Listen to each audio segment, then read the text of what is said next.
Bonsoir et bienvenue à vous. Un plaisir de vous retrouver ce soir. Alors aujourd'hui, je vous propose justement de parler d'un concept de plus en plus tendance dans la sphère du développement personnel, à savoir la gratitude. Être heureux pour tout et à tout moment. Alors, est-ce que c'est un raccourci simpliste que je suis en train de vous faire ou bien c'est véritablement comme ça que ça se passe? On en parle ce soir avec vous. Asma Chaoukri, bonsoir Asma. Comment ça va? Vous êtes coach de vie. Vous allez bien, Lella? Bonsoir Yasmine, très bien, alhamdoulilah. Un plaisir de vous recevoir. Alors, Asma, dites-nous, la gratitude, est-ce que Oui, c'est une philosophie de vie? Est-ce que c'est un choix de vie? Est-ce que c'est une émotion? Qu'est-ce que c'est exactement? c'est le tout. C'est tout ça à la fois. Oui, c'est tout ça à la fois. C'est une philosophie de vie, c'est un choix de vie et aussi c'est une émotion. On peut pas appeler ça une émotion, mais c'est un état d'esprit qui va nous c'est-à-dire c'est un choix d'esprit qui va favoriser des émotions agréables. Hmm. Donc c'est un peu tout ça. Ok. Alors, euh, comment on se réveille un jour et on se dit, j'ai envie de tout voir positif. J'ai envie d'intégrer la gratitude dans mon quotidien. Comment ça se met en place en fait? Au fait, quand on parle gratitude, ne veut pas dire que je vais voir tout en rose dans ma vie. C'est pas ça, parce que la vie, c'est un mélange de bonnes choses, de choses agréables, désagréables. Donc, on ne peut pas s'empêcher de vivre ce genre de choses. La gratitude, c'est cet état d'esprit, c'est cette philosophie qui va nous permettre de coopérer avec les choses qui vont nous arriver dans notre vie. Au fait, c'est comme si on va porter une paire de lunettes qui va nous permettre de voir en grand toutes petites choses auxquelles on ne fait pas attention dans notre quotidien. Les choses qu'on peut considérer comme des acquis, comme des choses normales de les avoir. Et du coup, au lieu de se concentrer sur toutes ces petites choses et les voir avec un émerveillement, parce que la gratitude, elle nous permet ça, de voir toutes les choses qu'on a dans notre vie avec émerveillement. Et c'est cet émerveillement qui va nous procurer ce sens de bien-être, d'acceptation de tout ce qui la vie nous offre, de lâcher prise. Et voilà, arriver à cette paix intérieure dont on a parlé la semaine dernière. Alors, vous savez, Asma, pendant que vous parlez, j'imagine que ça fait aussi écho chez beaucoup de personnes qui nous suivent maintenant, parce que ce que nous vivons actuellement depuis plus de 12 mois nous a fait prendre conscience que notre quotidien, nos acquis ne sont pas des acquis. La pandémie nous a beaucoup freinés dans des choses simples qu'on faisait au quotidien et qui ne sont plus du tout évidentes à faire. Je pense que plus que jamais, on peut prendre conscience aujourd'hui de ce qu'est la gratitude. Vous en pensez quoi? Et c'est vraiment ça, hein, c'est des choses on faisait même pas attention à ces petites choses. Rien que le fait de se déplacer de ville en ville, de sortir de chez soi à n'importe quelle heure, de rester chez ses amis un week-end, un samedi soir, faire une petite fête entre amis. Donc c'est des petites choses auxquelles on faisait pas attention, on se disait pas merci mon Dieu, merci la vie de m'avoir permis de passer un bon moment avec mes amis, de pouvoir voyager. On n'a jamais pensé, on ne pense jamais à faire ça. Et du coup, aujourd'hui, avec tout ce que nous vivons, avec cette pandémie, avec les états d'urgence, etc., on commence à voir ça avec un autre œil et se dire que vraiment, c'est un privilège de pouvoir se déplacer, de pouvoir faire la fête avec sa famille et ses amis. Donc, c'est vraiment, je ne pense pas qu'à un certain moment, avant la Covid, on s'était dit, on est plein de reconnaissance, on est plein de gratitude envers ces petites choses-là que la vie nous offrait. Alors, je parlais justement tout à l'heure de cette étude scientifique qui avait été réalisée il y a quelques années aux États-Unis et par deux psychologues, deux docteurs en psychologie. Donc, c'est une question vraiment sérieuse. C'est sérieux même pour vous, je sais, mais je veux dire, c'est vraiment sérieux au point où des études scientifiques s'engagent dans ce domaine de la gratitude. Et en fait, l'un des spécialistes avait dit, si on devait définir la gratitude, ça serait diriger son attention vers les choses heureuses de la vie et à la détourner de ce qui lui manque. Est-ce que, en quelque sorte, Asma, c'est un contre-courant au matérialisme ambiant, la gratitude? Au fait, on ne peut pas bannir le matérialisme de notre vie. Hmm.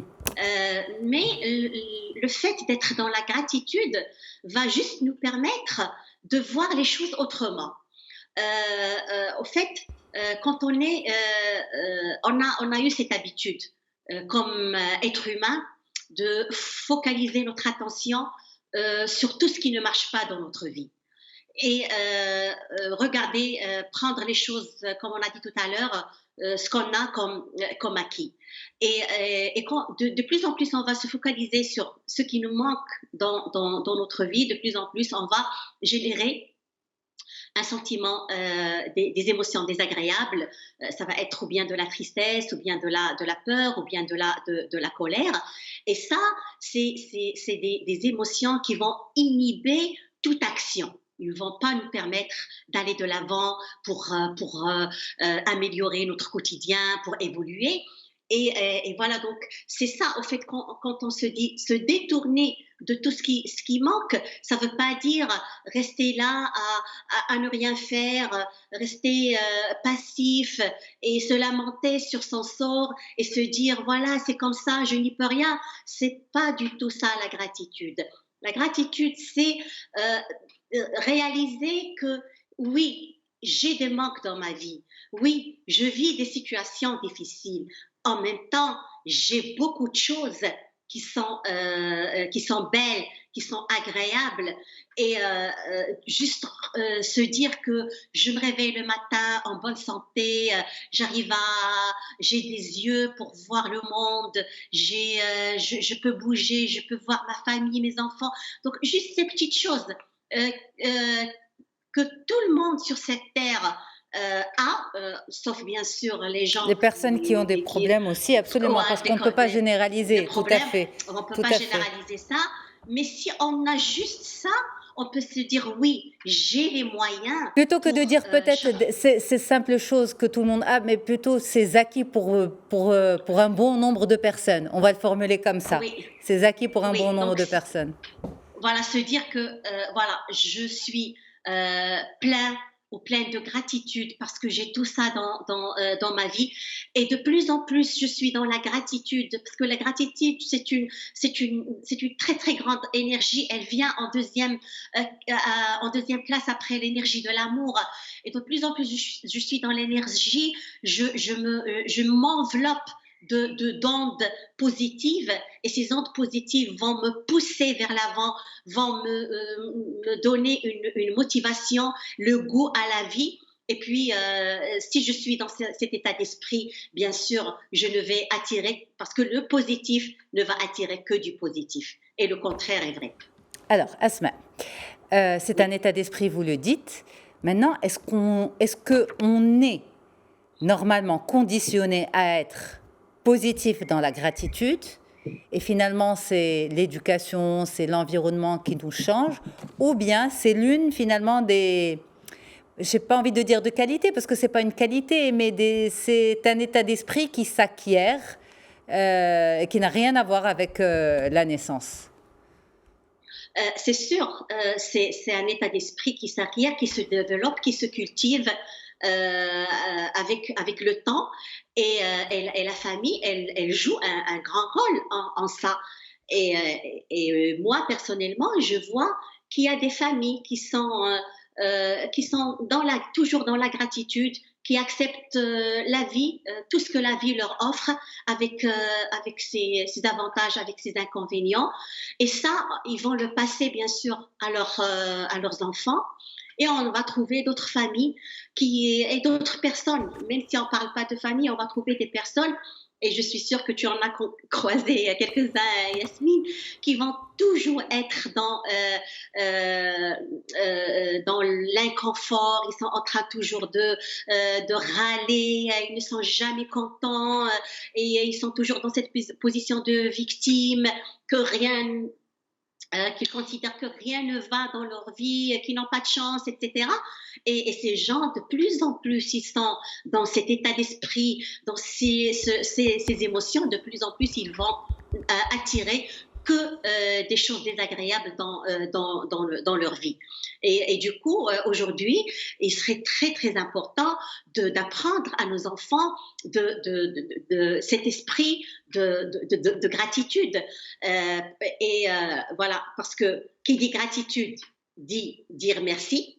Mm. Aujourd'hui, on ne parle pas de ce merci qu'on apprend aux enfants à dire juste parce qu'on leur a offert quelque chose ou on leur a fait quelque chose. Alors, si vous permettez, Asma, c'est quoi la différence entre ce merci de la gratitude, ce merci qui est presque thérapeutique, et le merci de la politesse? Oui, donc le merci de la politesse, c'est un merci, moi je dirais, c'est des mots qui vont sortir de ma bouche, tout simplement. Okay. Parce que c'est par courtoisie sociale que je vais dire ce mot merci. Mais quand je dis le merci de la gratitude, c'est un merci qui vient du fin fond de mon cœur, qui sort de mes tripes, que je ressens. C'est un merci qui est accompagné d'émotions, qui est accompagné de sentiments d'acceptation, qui est accompagné de sentiments d'ouverture, d'accueil de tout ce que la vie m'offre. Et donc, c'est ça la différence entre ces deux merci. Est-ce que les enfants sont capables de ressentir cette nuance extrêmement importante entre ces deux versions d'un même mot? C'est le rôle des parents, je crois, à ce moment-là. Au fait, les enfants, ils acceptent par l'exemple. Et un petit exercice qu'on peut faire avec les enfants pour leur démontrer cette différence entre le merci de politesse et de courtoisie sociale et le merci qui exprime la reconnaissance et la gratitude, c'est de leur parler justement de ça. Moi, autant que parent, j'exprime ma gratitude à mes enfants, par exemple, d'être dans ma vie. J'exprime cette gratitude de tout ce qu'ils font, de tout ce qu'ils sont, et bien sûr leur apprendre eux aussi à exprimer cette gratitude. Et on peut juste leur expliquer, voilà, aujourd'hui, moi, j'exprime ma gratitude que tu sois dans ma vie, j'exprime ma gratitude que je me suis réveillée ce matin et en bonne santé, j'exprime ma gratitude d'avoir mes parents. Et donc, voilà, leur donner des exemples et petit à petit, ils vont pouvoir aussi adopter ce style de vie. Alors, vous savez, Asma, ça me rappelle quelque chose. J'ai l'impression que les parents disent souvent, au lieu de dire tu devrais exprimer ta gratitude, etc., ils disent souvent oui, mais tu devrais te rendre compte de la chance que tu as. Tu as la chance d'avoir ça, ça, ça. Tu as la chance d'avoir tes parents qui font ça et ça pour toi. Est-ce que c'est différent et presque est-ce que c'est contre-productif?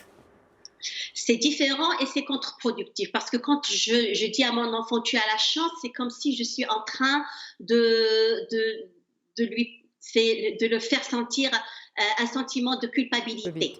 Parce qu'on dit ça toujours dans des contextes qui ne sont pas favorables. C'est-à-dire quand l'enfant il va faire quelque chose sur laquelle ils ne sont pas d'accord, il va commencer à demander des choses auxquelles moi je ne peux pas répondre. À ce moment-là, je vais lui dire tu as de la chance d'avoir ça, tu as de la chance d'avoir ceci. Et à ce moment-là, il va sentir que ses parents sont en train, c'est comme si on est en train de leur faire une faveur.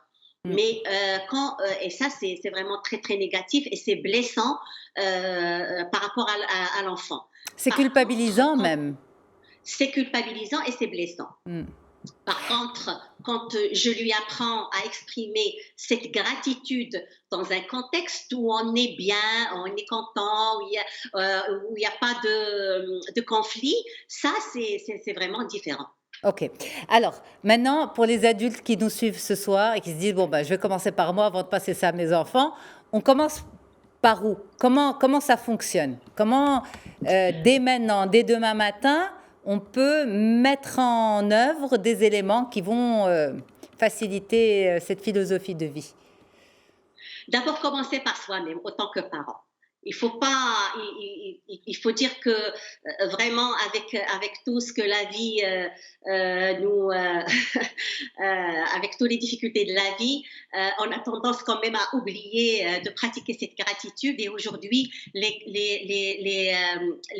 gens les plus qui ont réussi dans la vie, dans tous les domaines, le domaine de business, de développement personnel, surtout les Américains plus que les Européens, ils ont réalisé cette importance de gratitude et ils ont commencé à adopter des rituels pour mettre en place la gratitude dans leur vie. Et parmi les rituels les plus répandus, c'est la méditation de gratitude, c'est-à-dire juste passer 5 minutes avec soi-même et contempler sa vie et regarder autour de soi la nature, ma maison où j'habite, mes enfants, ma famille, etc.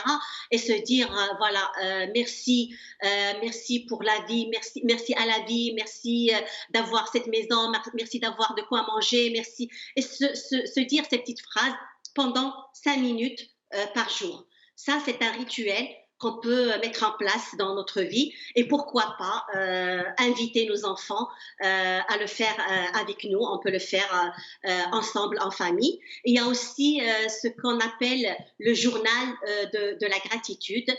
Aujourd'hui, beaucoup de personnes qui réussissent dans la vie, des gens qui sont très très connus, qui adoptent ce rituel-là.